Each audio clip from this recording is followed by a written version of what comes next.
여러분의 귀를 지금 당장 한번 만져보세요. 귓불이 두툼하게 느껴지시나요? 귀 크기가 남들보다 크신 편인가요? 놀랍게도 그 귀 모양 하나로 재벌이대 운명인지 알 수 있습니다. 5000년 관상학의 지혜가 담긴 오늘 이 영상 끝까지 보시면 여러분의 재물복이 선명하게 보일 겁니다. 이 영상이 도움이 되셨다면 지금 바로 구독 버튼과 좋아요를 눌러주세요. 여러분의 응원이 더 많은 분들께 이 귀한 정보를 전달하는 힘이 됩니다. 관상학에서 귀는 아주 특별한 부위입니다. 얼굴의 다른 부위들은 표정이나 나이에 따라 조금씩 변하지만 귀의 기본 형태는 태어날 때부터 죽을 때까지 거의 바뀌지 않습니다. 그래서 관상가들은 귀를 그 사람의 타고난 본질, 운명의 설계도라고 부르기도 하죠. 동양 관상학의 역사는 무려 3000년이 넘습니다. 중국 진나라 시대부터 체계화되기 시작해서 우리나라에는 삼국시대에 들어왔다고 합니다. 조선시대에는 왕실에서도 관상가를 따로 두었을 정도로 중요하게 여겼거든요. 그 오랜 세월 동안 수천만 명의 얼굴을 관찰하며 쌓아온 지혜가 바로 오늘 알려드릴 귀 관상입니다.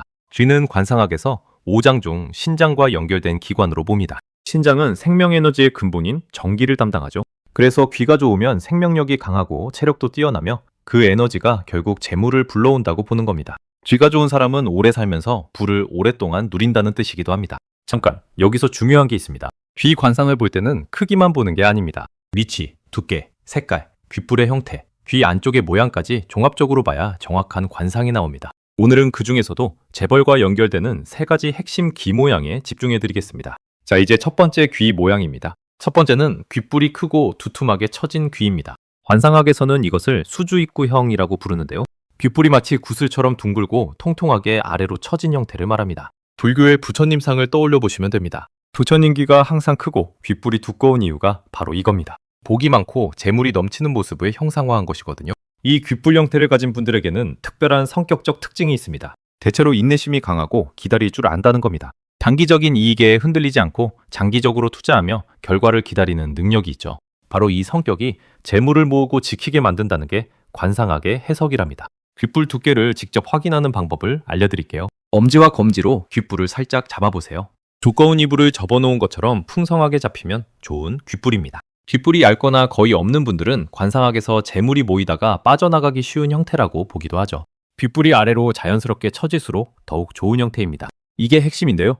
귓불의 색깔도 함께 봐야 합니다. 건강하고 윤기 있는 살구색이나 분홍빛을 띠는 귓불이 가장 좋습니다. 이런 귓불을 가진 분들은 돈뿐 아니라 귀인을 만나는 복도 있다고 전해집니다. 좋은 사람이 곁에 머물면서 함께 부를 이루어가는 스타일이라는 거죠. 두 번째, 귀 모양으로 넘어가겠습니다. 두 번째는 귀 전체가 크고 두툼한 귀입니다. 동양 관상학에서 귀가 크다는 것은 단순히 사이즈가 큰 게 아니라 귀의 윤곽이 선명하고 귀 전체에 살이 풍성하게 붙어 있다는 의미입니다. 이를 대이후복형이라고 하는데요. 큰 귀에 두터운 복이 있다는 뜻이거든요. 귀가 큰 분들은 어릴 때부터 귀가 크다는 말을 들어보셨을 겁니다. 사실 어릴 때 놀림을 받기도 하지만 관상학적으로는 이것이 재복의 상징이에요. 옛 어른들이 귀 큰 사람이 복 많다고 했던 말이 그냥 나온 게 아닙니다. 귀의 크기는 정면에서 볼 때 얼굴 전체 길이의 3분의 1 정도가 이상적이라고 합니다. 귀의 윗끝이 눈썹 높이와 비슷하고 아래끝이 코끝 높이와 비슷하면 황금 비율의 귀라고 보죠. 이 비율을 충족하면서 귀 전체의 살이 풍성한 분들은 정말 복받은 귀를 타고난 겁니다.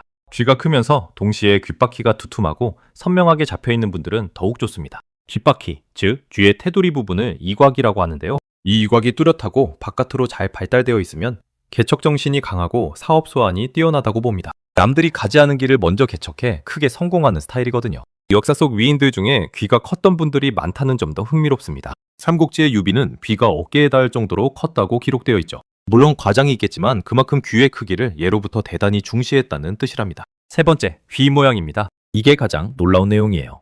세 번째는 귀가 눈썹보다 높게 달린 귀입니다.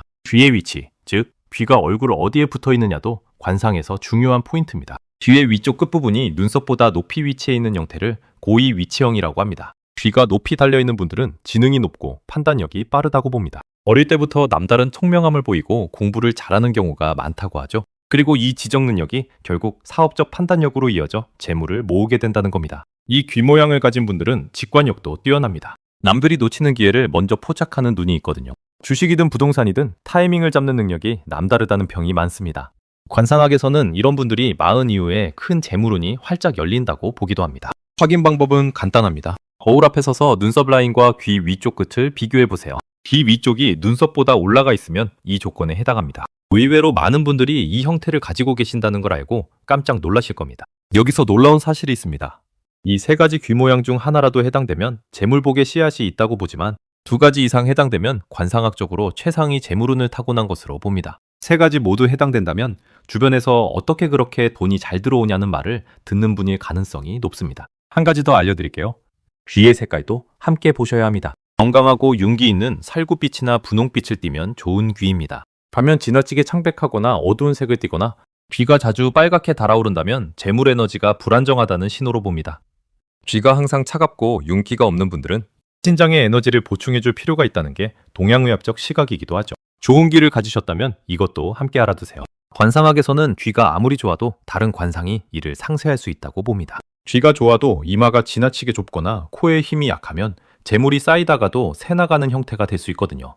관상은 하나의 부위만 보는 게 아니라 얼굴 전체를 함께 봐야 한다는 점을 기억하시길 바랍니다. 그리고 가장 중요한 말씀을 드릴게요. 타고난 관상은 고정된 운명이 아닙니다. 관상학의 진정한 가르침은 자신의 타고난 기운을 알고 그 가능성을 최대한 살려나가는 데 있습니다. 귀가 좋지 않아도 노력과 바른 마음가짐으로 운명을 바꿀 수 있다는 것이 동양 철학의 핵심이기도 하거든요. 유명한 관상가들 사이에서는 이런 말이 전해집니다. 25살까지는 부모에게 받은 관상이지만 그 이후부터는 자신이 살아온 삶대로 관상이 바뀐다고요. 표정, 생활습관, 마음가짐이 얼굴을 바꾼다는 뜻이죠. 실제로 긍정적이고 밝게 사는 분들의 얼굴이 점점 좋아지는 것 주변에서 보신 적 있으실 겁니다. 자, 마지막으로 정리해드리겠습니다. 재벌이 되는 세 가지 귀 모양 다시 한번 말씀드릴게요. 첫 번째는 귓불이 크고 두툼하게 처진 귀. 두 번째는 귀 전체가 크고 살이 두터운 귀. 세 번째는 귀 위쪽 끝이 눈썹보다 높게 달린 귀입니다. 지금 거울 앞에 가서 자신의 귀를 한번 확인해 보세요. 하나라도 해당된다면 여러분 안에 재물복의 씨앗이 심어져 있는 겁니다. 그 씨앗을 꽃피우는 건 결국 여러분의 선택과 노력에 달려 있습니다. 관상은 정해진 운명이 아니라 가능성의 지도입니다. 자신의 가능성을 알고 그것을 향해 꾸준히 나아가는 것. 그것이 진정한 관상 활용법이에요. 오늘 영상이 여러분의 인생에 작은 힌트가 되었으면 합니다. 다음 영상에서는 코 모양으로 보는 재물운을 알려드릴 예정이니 기대해주세요.